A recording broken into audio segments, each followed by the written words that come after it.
আন্তর্জাতিক বাজারে প্রতিযোগিতায় টিকতে হলে গুণগত মান উন্নয়নের পাশাপাশি তৈরি পোশাকের বৈচিত্র্যতা বাড়াতে হবে। রাজধানীর বসুন্ধরা কনভেনশন হলে 15তম ইয়ার্ন অ্যান্ড ফ্যাব্রিক শোর উদ্বোধনী অনুষ্ঠানে এমন মন্তব্য করেন বাণিজ্যমন্ত্রী টিপু মুন্সি। অনুষ্ঠানে অন্যান্যদের মধ্যে বক্তব্য রাখেন এফপিসিসিআইর সভাপতি শফিউল ইসলাম মহিউদ্দিন, বিজিএমইএর সভাপতি সিদ্দিকুর রহমান।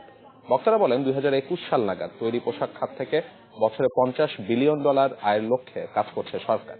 4 দিনব্যাপী এই প্রদর্শনীতে বিশ্বের 22 দেশের 350-টিরও বেশি প্রতিষ্ঠান অংশ নিচ্ছে, যেখানে থাকছে শিল্প প্রযুক্তি, সুতা, ডেনিম, নিটেড ফ্যাব্রিক সহ লিনেন ব্লেন্ড অ্যাপারেল পণ্যের সমাহার।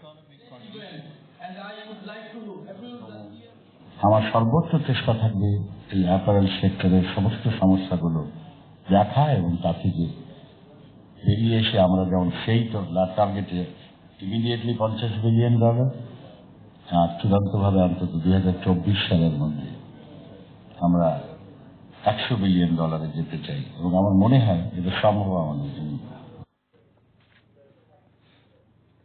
47 লাখ টাকা আত্মসাৎ